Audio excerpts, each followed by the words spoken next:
Bonjour, j'aimerais vous parler de SMED, ou de réduction des temps de changement de série, Single Minute Exchange of Die, dont le père fondateur souvent est attribué à Shigeo Shingo chez Toyota dans les années 50. Ce qui est étonnant, c'est que Maris Consulting en fait encore beaucoup des SMED, plus de 60 ans plus tard. Ce que Toyota a découvert il y a toutes ces décennies est toujours tout à fait pertinent et ce n'est pas du tout que pour l'industrie automobile. J'ai malheureusement entendu un grand acteur de l'aéronautique me dire « Mais non, le SMED, c'est pas pertinent chez nous. Nous, on est dans l'aéronautique. » Quand on a regardé le temps de changement de série de cette usine avec 40 machines très coûteuses, c'était 30% du temps. 30% du temps, elles étaient en train de se préparer à produire autre chose et donc elles ont bénéficié de SMED. Donc je ne vais pas rentrer dans les détails mécaniques, vous trouvez ça décrit un peu partout très bien. Il s'agit de, par exemple, filmer l'opération de changement de série, après analyser ce film et voir, par exemple, qu'est-ce que je peux mettre en temps masqué, qu'est-ce que je peux faire avant ou après le changement de série. Comment est-ce que je peux m'assurer que je ne perds pas de temps? Le grand classique, c'est que la personne, elle commence par aller chercher un outillage particulier à l'autre bout de l'usine, ce genre de choses. Donc on filme, on discute collectivement avec les personnes qui le font pour voir qu'est-ce qu'on peut faire pour aller plus vite, etc. Okay. Et ainsi, en général, on arrive à réduire très largement les temps de changement de série. Le SMED, Single Minute Exchange of Die, c'est une façon, c'est des Japonais qui parlent américain et donc ils veulent exprimer l'idée qu'on peut arriver à moins de 10 minutes, un chiffre en minutes, donc 9 et moins. Donc c'est pas nécessairement l'objectif, n'est-ce pas? Si vous avez un changement de série qui prend 3 heures, visez déjà un changement de série en 1 heure, n'est-ce pas? Ça, vous pouvez y aller par étapes. Donc l'idée c'est bien de changer les temps de changement de série. Mais faites-le et refaites-le. C'est pas parce qu'on a fait un SMED une fois que c'est la fin. Normalement, on peut le refaire régulièrement et petit à petit réduire les temps.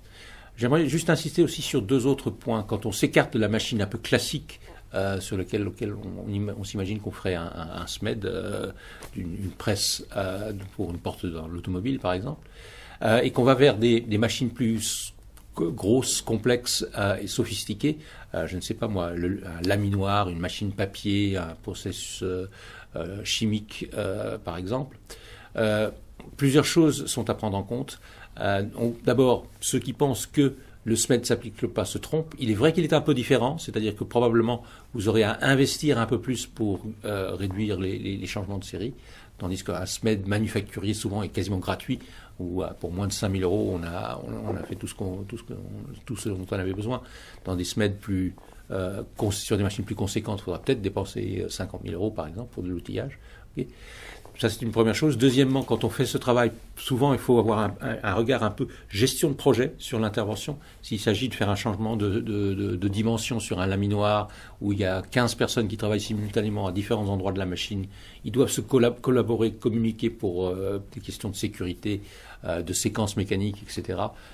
Et donc, il faut s'arrêter un instant pour être sûr qu'on a bien conçu le standard des tâches et l'enchaînement des tâches pour cela. Okay.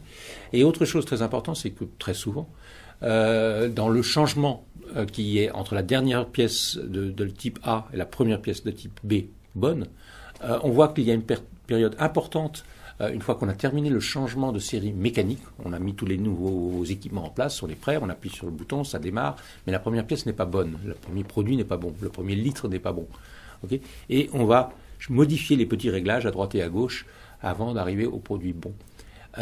Ceci n'est pas normal. Ça montre qu'on n'a pas écrit les standards comme on devrait pour savoir exactement quels sont les réglages qui permettent d'obtenir un produit bon. Donc si, comme trop souvent, vous découvrez que sur vos process, il y a un tiers du temps qui n'est pas le changement mécanique, mais qui est ce temps d'ajustement pour avoir le premier produit bon, profitez-en. C'est une belle occasion car vous allez pouvoir beaucoup mieux maîtriser votre process, utiliser ça comme source d'apprentissage pour savoir quels sont les bons réglages pour arriver à un bon produit. Ça nous permettra non seulement de réduire le temps de changement de série, mais de réduire les défauts, les scrap rates, peut-être même d'augmenter les débits, plein de bonnes choses parce que vous allez comprendre votre process beaucoup mieux. Donc à l'occasion des changements de série, c'est aussi une bonne occasion de comprendre les bons réglages d'une machine. Voilà, donc le SMED, vous n'en faites très probablement pas assez, quel que soit votre business. Bonne journée, merci.